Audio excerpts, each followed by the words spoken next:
Hello and welcome to the Plain English Finance Podcast, the podcast dedicated to helping you make smart financial decisions. I'm your host, Tré Bynoe.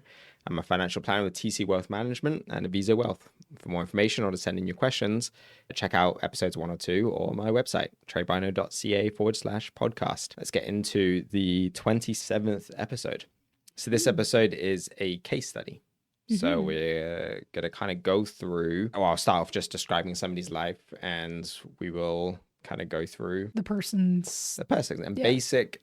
The episode after this is actually on an order of operation. So that's what you should do in what order. They're really actually difficult to do because there's always nuances and there's so many nuances. It's crazy.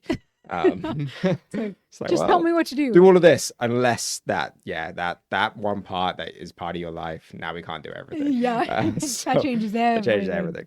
So I kind of describe this couple. It's based on a client, but it's very changing a bunch of information.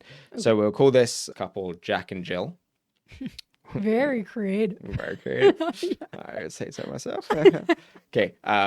These two individuals are professionals, employees though. Okay. So don't own a corporation, don't have that complication or anything like that. You know, very well established, mid-career, husbands earns good money, mid-6 figures. Spouse is approaching 6 figures. Very stable house. They've been investing very diligently. Great investors, have been for a very long time. Their investable net worth has surpassed $1 million a while ago. Oh wow! They are in their mid-40s. Oh wow! Right, they're doing great. They're on track, more than on track, to meet their expenses for retirement and their retirement goals. Maxed out RSPs for him because he's in the higher income bracket, something that I did earlier on. So I worked with these people for a while, but earlier on in me working with them, I cut her off from RSP contributions because she was in that 33% tax bracket, and we focused on TFSAs and things like that. So TFSAs are now getting maxed out. For both? For both of them, yeah, we'll say for both of them. About 2 years ago or so, they started contributing to non-registered accounts, but it was just into a savings account. So something that I try to drill into people is there is always somewhere better for money that is just laying around if you're not going to spend it within 6 months or so. So anyway, these people decided that, okay, because I'd spoken about getting savings accounts for stuff, right? So they set up a regular contribution to go into this savings account to cover their vacations. And they have not used it all for their vacations. So within 6 months or since they've started, so they invest a certain amount that's what they've been doing. That's what we agreed to do for their retirement. They started saving more. So transferring more out of their bank accounts into a non-registered account. That money is supposedly for vacations. Okay. But they have been able to cash flow their vacations, right? Or good chunks of their vacations, so haven't really needed it. Okay. So based on what we've already discussed in prior episodes, what do you think for me would be something that I'd look to fix? I already know you're like, get that cash out of here. Yeah, but what's the principle behind it? Invest for the time frame? No. What's that? Okay, sorry. Please explain to me. Don't call me out right now. Please explain to me how investing to the right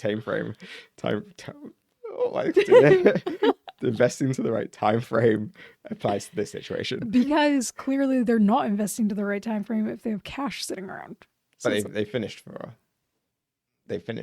saving for retirement. They don't really even need to save anymore for retirement.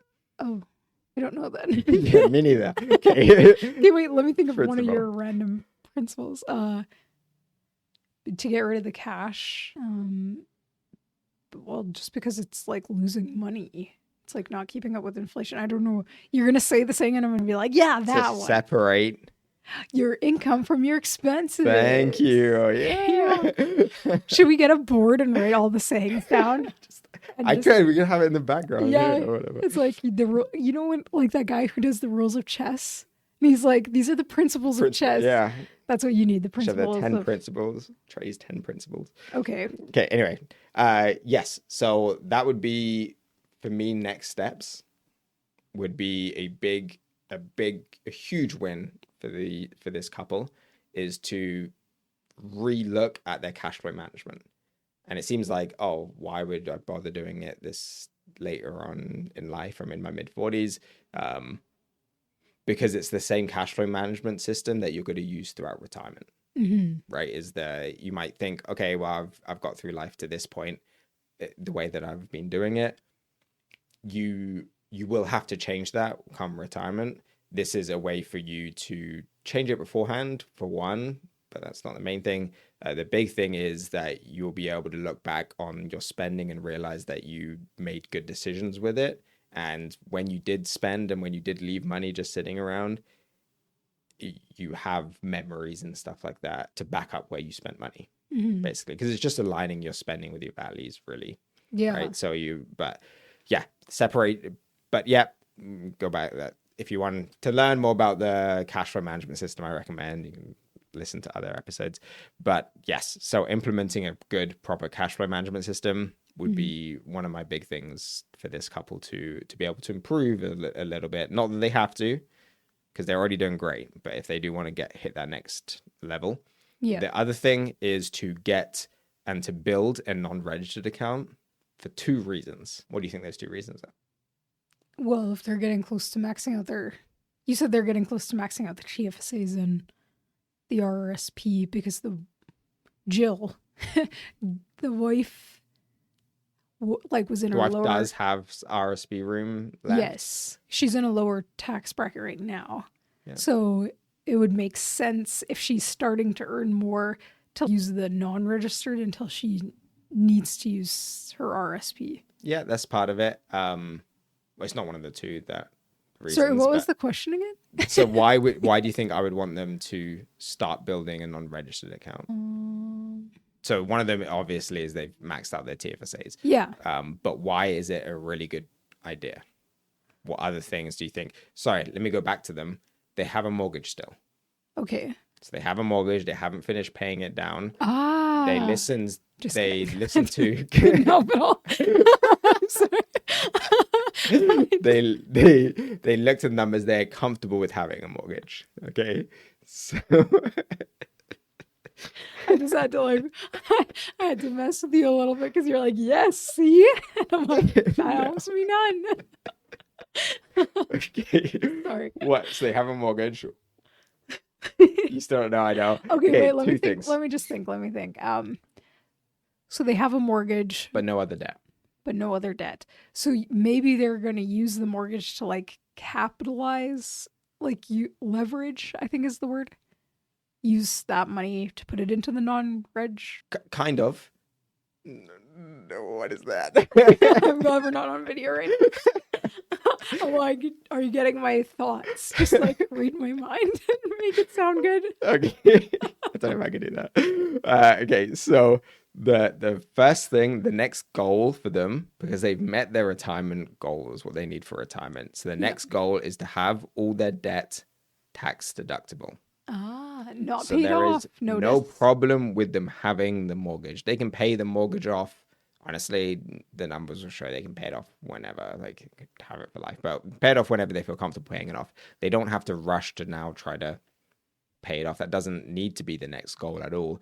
But a goal should be to have a big enough non-registered account so that you can make the interest tax deductible. So that means building up, let's say they had a $300,000 mortgage. That means building up a $300,000-ish non-registered account, paying off that mortgage and borrowing it back. Yeah. Then it is technically a leveraged investment. Taxes. Is that the if it's debt invested structured yes. thing? Yeah. I did. I learned something. I was like, wait a minute. This is the. Start to see how things tie together. It's amazing. Everything's connected. Remember? Yeah. Okay, so that's a major goal that they should have. Why is that such an important thing?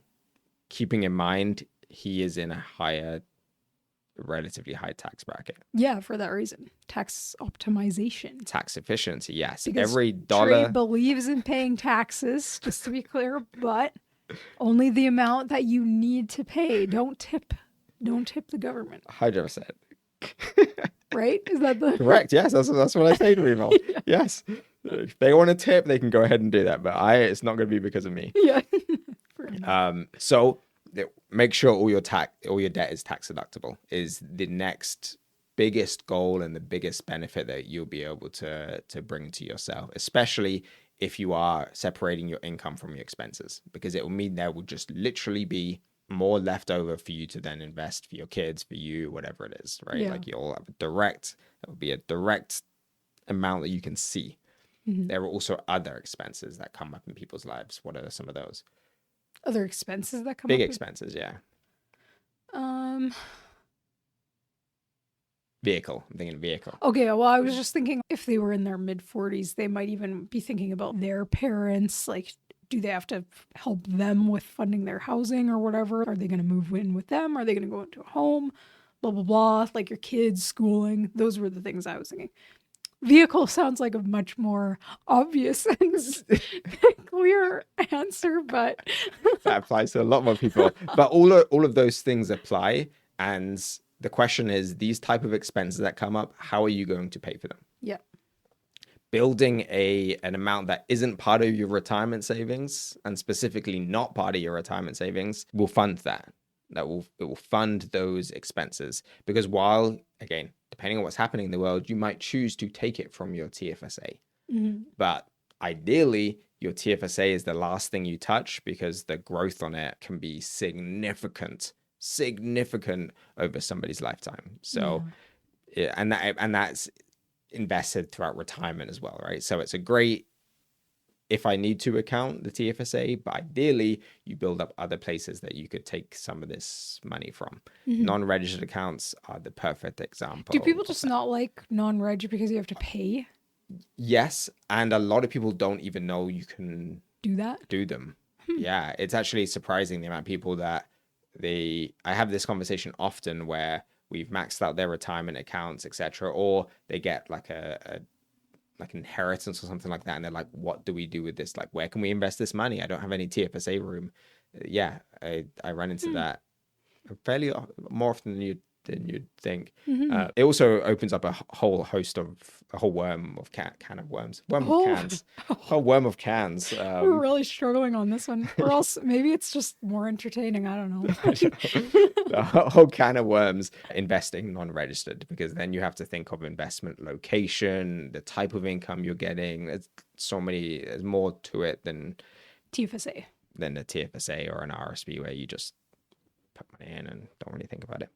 Mm-hmm. But okay, so the debt needs to be tax deductible. Make the mortgage tax deductible. Build up a non-registered account for these type of one-off expenses that will come up. Something always comes up. Cash flow management, in an ideal world, that gets nailed, so that if any increase in your cost of living is a decision, doesn't just happen. Happened, yeah. Get rid of that. These people don't sound like that would happen to them, though. No, of course it happens. If you do not manage your cash flow, it will happen. Yeah. I can guarantee you that it will happen to a degree. Like it'll creep up. And you just won't know it happens. And it might be $100 more on groceries every week or every 2 weeks or you don't know. There's no way for you to actually know, but it will happen. It will definitely happen. It happens to anybody of all income levels, because unless you're tracking every dollar, which is crazy, there's no way that you're going to know. So yeah, of course it will happen. Mm-hmm. Get comfortable with spending from the investment portfolio. So a lot of people, you save for retirement. That's what you've spent. And this couple have spent years and years saving for retirement, which is why it was kind of a big win when they told me that they would like to start putting money aside for a vacation.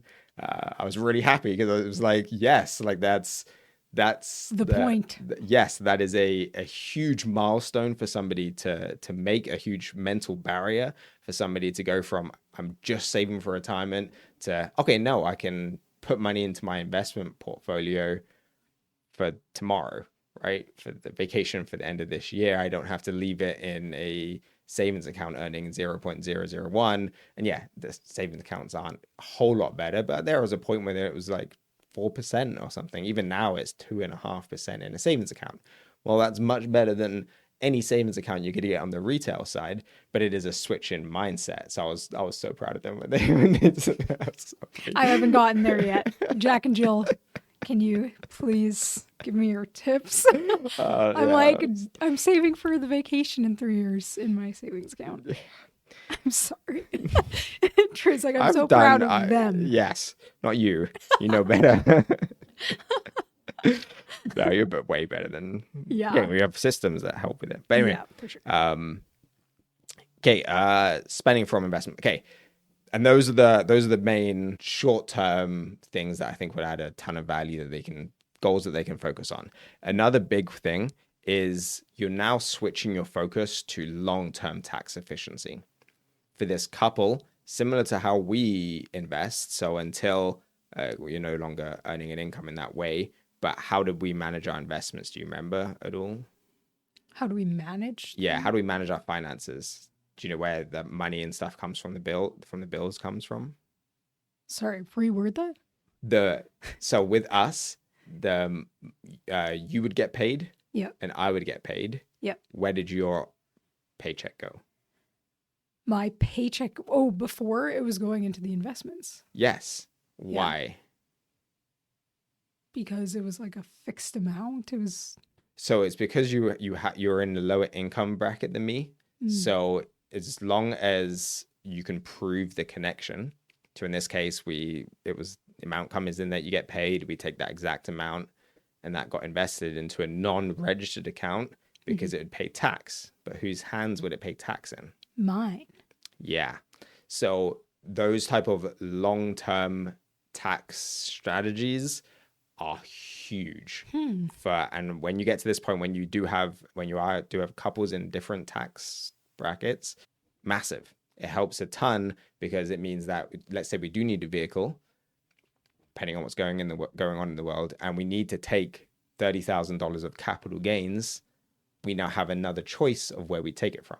Do I take it from adding on $30,000 of capital gains onto my income, or do we take $30,000 of capital gains and add it onto your income, or do we take it from TFSAs? Like we have these choices. Well, if it's gonna be taxed somewhere, I'd much rather it be taxed at a much lower rate in your hands. Right. So this is a way to do that. So for these people, because they've now gotten to the point where they would be adding to a non-registered account and things like that, it would be her income in her name, non-registered. Yep. Okay. Yep. And that's for just a long-term tax planning thing. And then we would take my income, and what we'd say from my income would go towards maxing out our TFSAs every year and doing any RSP contributions, and now it would be RESP contributions, whatever it is, so that we have as much opportunity for the tax to be in your name. Lower taxes means we simply keep more of every dollar. Love that. Way better. Okay. Way better. Yep. Okay. Mistakes to avoid. What do you think some mistakes to avoid would be? For these people to not have so much cash on hand, like, because clearly they're not spending it in the amount of time that they think they're going to spend it. So it's like, yeah, probably relook at that. Other mistakes? Don't start messing with the tax bracket thing, I guess. Like, don't just start throwing stuff into her RSP because she's in a lower tax bracket still, right? You said, yeah, but she could be earning more, or she's probably going to be earning more. So it's like, don't just start putting money in there because it's because it's a registered account. Like, so for instance, let's say there was that $30,000 we built up our RSPs are non-registered accounts, and there's a $30,000 tax hit to take. And let's say right now she's earning $105,000, and the tax bracket shifts at $115,000. Okay.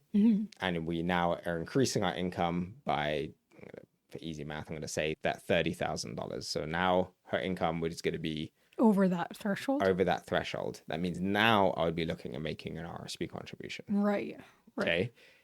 Utilizing, just for the sake of utilizing her RSP room, just because in a vacuum, there is something to be said to the tax deferred growth of an RSP. So if she was to put money into an RSP, that would be tax, that would be time that she would be able to grow more, etc. But she would sacrifice flexibility for that. And because of how they're invested, they're going to have plenty in retirement assets come retirement time. Yeah. So it would be a mistake for her to do things that because it would, if you put this through a financial planning software, you would see that if she was to make the RSP contributions and invest the tax return, she would have a larger net worth come retirement time. You would see that. But in real life, there are other things that come up that you need cash for. Right. So with the TFSA, for instance, if they wanted to purchase a vehicle and they then had to take money out of that TFSA to purchase that vehicle to avoid the debt, which would be the right decision, the planning software is not going to factor that in. Right. Because now you're in a situation where that TFSA is no longer growing, right? Yeah. So those type of decisions, and it would be really tempting to make that type of decision. Shouldn't do it. Absolutely shouldn't do it.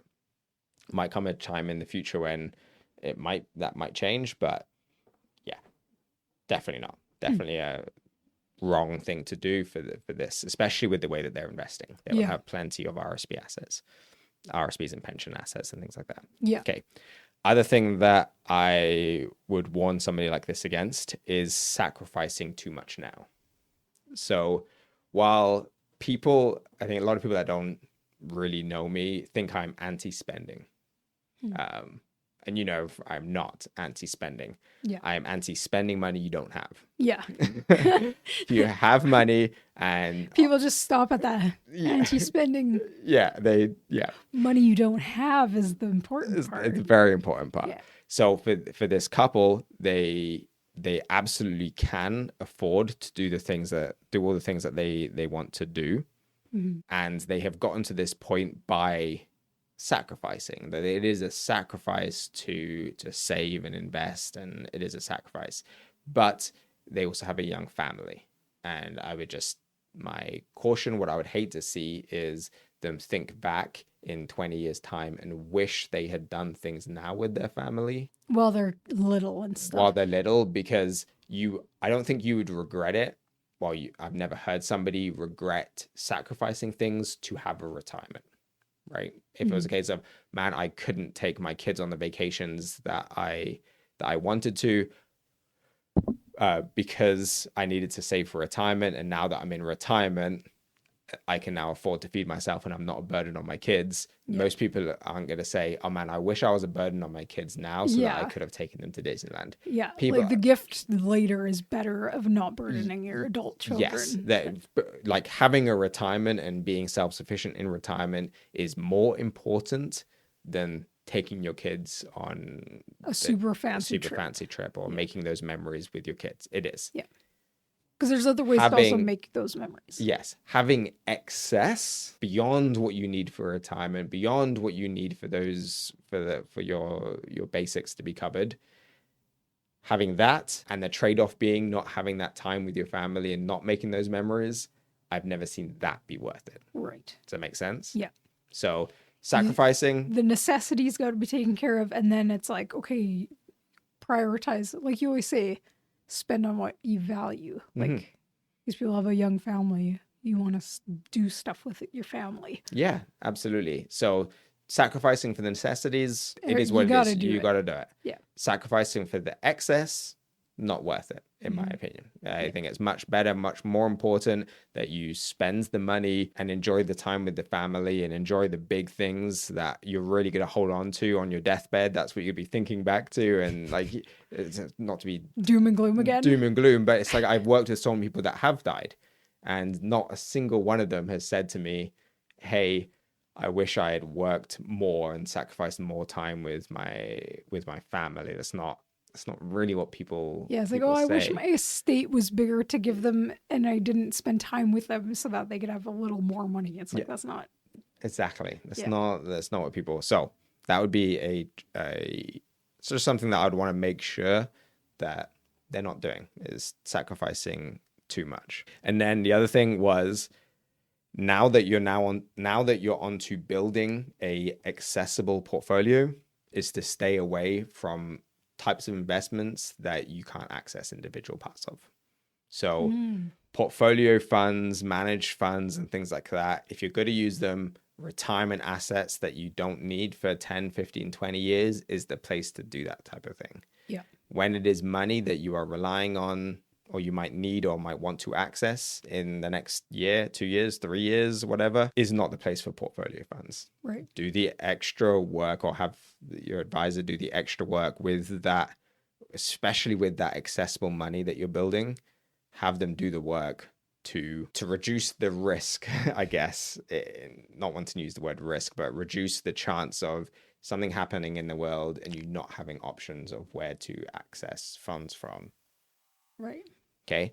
Yeah. And that's just, and then I've throughout, I mean, in the last while, we've had 3 or 4 major drops in the markets. During every single one of them, clients have needed funds for something. And every single one of those times, I've been able to pull it from somewhere and let everything else recover.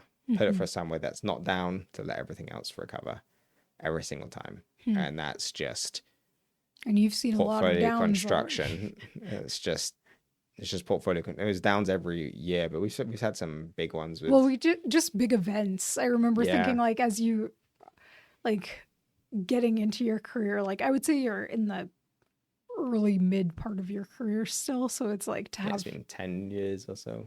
yeah, like I guess depending on when you decide to retire, maybe it's we'll see. But anyways, like you've seen some like big world events, I guess. Yeah, but I wasn't an advisor through 2008. That's true. And I imagine, like, I've read so much about it, etc. And I imagine that would have been a really tough time because at that time it was different than, I know people are like, oh, it's different. All the other ones were like I mean, the tech wreck, yeah, the so bubble.com the bubble. .com bubble, yeah, that's what I'm talking about, was so foreseeable. It was hilarious. It's like, funnily enough, without companies earning anything and suddenly they're being valued at crazy amounts, it's like there's an obvious reason behind it. 2008 was a little different, where it was like, oh, the fabric of society might collapse, of the financials, like the financials of the world, society might collapse and disappear. That would have been really scary to invest through and stay invested through, for sure. Yeah, totally. But that I sidetrack. But even during those time periods, having a portfolio with stuff in it would have helped you get through that time frame, right? So just to stay away from anything that you can't access individual parts of, not worth it. Not worth the downside. Yeah. Okay. And then the other one was changing the way that you're investing. So what happens to a lot of people is, especially when they're used to investing in a certain way, they might think that when they gather assets or a significant amount of assets, it's now time to dial back on, I put risk in quotes. Is this because the equity fixed income thing? Yeah. Yeah. So they're like, oh, I'll dial back on equity now? Yeah. So I've met certain milestones. I'll now take less risk in the portfolio and hold more of other things, etc. And the dollar figures do not matter to the way that you invest. I invest $5 million accounts and relationships the same way in principle that I would invest $200,000 relationships. You assign the time frame to when you would be needing it by, we have so much data that shows reducing your equity just because you are older is the wrong thing to do. Mm-hmm. So just because you're older, if that's the only reason that you're reducing it, we know it is the wrong decision. But reducing it, making sure that you have what you need in the next, whatever your risk tolerance says, 3 years, 5 years, even if you're very conservative and you want to say like 8, 9, 10 years, whatever it is, making that decision is different. So as you get closer to retirement, you want to make sure you have your cash wedge, right? Like I call it years of safety. You want to make sure you have your years of safety in accessible, low risk.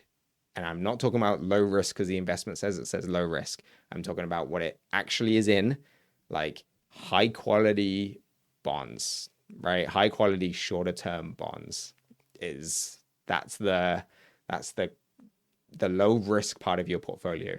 If you end up trying to pursue fancy type of investing, it often is fighting for that low risk space. And what happens is it blows up. And trying to go like low risk investments earn very little because they're low risk. Right. If like a bond or something. Yeah, like a low risk bond though. Like, if you're looking at like a term. Yeah, like a term GIC, those type of things, they earn very little because they are very low risk. If something is now promising you 3-4% more than that, and it's still rated as low risk, it's not low risk. Mm-hmm. Because nobody in their right mind who is low risk would be paying that for debt. Because that's what it is. The bonds are just debt. Yeah. So, and I see it all the time where I'm seeing commercial mortgages and I'm seeing residential mortgages and things like that yielding, like kicking off like 9 to 12% in interest.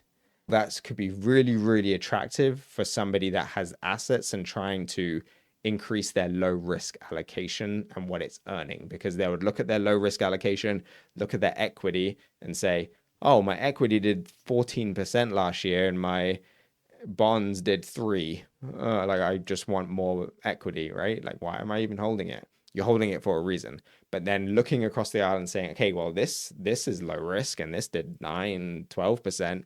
I'm going to use that instead. Don't do it. That doesn't sound low risk as well. I'm telling you, it's not. But it will be packaged and it will say low risk on it. It's exactly the same thing that happened in 2008, where you took a bunch of high risk stuff, put it all together, and if you have enough of it, it's suddenly low risk. It's in essence the same thing. Nobody in their right mind that is a good high quality lending, like lender or not lender, like recipient of lended funds, borrower. Nobody who is a high quality borrower is going to be paying 12% for their loans. Yeah. For their commercial building to go up. Yeah. And it's not even if they're giving the investor 12%, it's because they're charging 15%, right? So no high quality people are going to be doing that. So that money is there for a reason. If you want to invest in that type of crap, do it with the high risk stuff. But your low risk stuff is low risk for a reason. And yes, markets have been incredible. Doesn't matter. Keep it low risk. Things can change. Things have changed. Things will change at some point. Yeah. Keep it low risk. So it was just a warning. A lot of people on the next phase of their life or their wealth creation journey, they get sucked into those type of more complicated investing solutions. Not worth it. Not worth it. Low cost. Globally diversified index funds for the majority of your portfolio. That's going on the principles board. Yeah. I don't actually like saying index funds because that's not actually what I use, which we'll get into, but this principle applies. Yeah. But anyway, that kind of covers that small little case study. Things that the person, or if you're in a similar type of situation and you're wondering what should my next steps be. Yep. That's some ideas. Yeah, I've started working with a few people that are in this type of scenario over the past year or so. A lot of them find themselves in a situation, and they find themselves in a situation through cash buildup. Like that's the reason that they're like a referral from the branch or something like that, from a friend, that's a client or something like that. And a lot of it is, like there'll be like a farmer that has built up a bunch of money in a corporation account, or like an engineer, which actually, I've brought on a lot of engineers this year. I was That's thinking, the yeah. world. And yeah, build up inside of a corporate account or something like that. So that's another way that you would know if you're in this situation, like because you've saved for retirement, you've done all that stuff, and now you're like, what next? Yeah. But this is a good place to start. These are good, solid places that you can't really go wrong with. But yeah, the big one I would say for these people, which might seem strange, would just be the RSP stuff. Yeah. It's like, if you finish saving for retirement and deferring that tax, build an accessible portfolio that you can.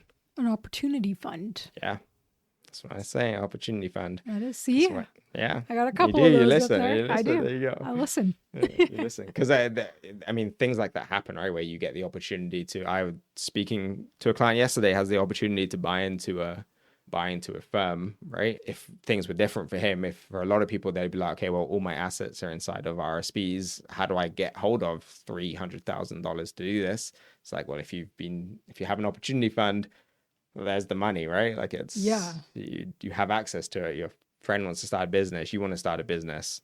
Where's the money coming from? The opportunity fund. Like wealthy, like very wealthy individuals, the wealthier you are, the more this applies to you. The vast majority of their assets are not sitting in retirement type accounts. Yeah. It's just not.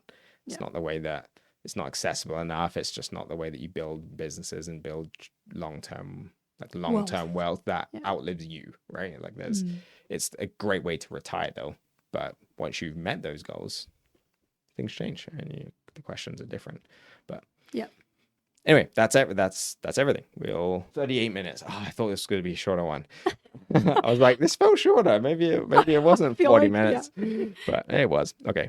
Anyway, next one is on the order of operations. So this one is on similar to what I went through with this one, but not quite. This is very basic, starting from ground one, milestones that you want to be hitting in your personal finance journey, I guess. And I'll keep it relatively vague. There's so many nuances that I really can't go down all these routes. Yeah. But I can give you an idea. Like some benchmarks and like goals to hit.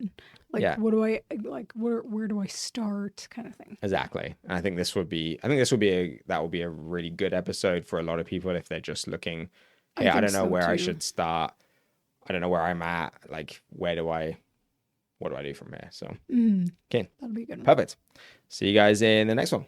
Bye. Bye. Thanks for listening to this episode of the Plain English Finance Podcast.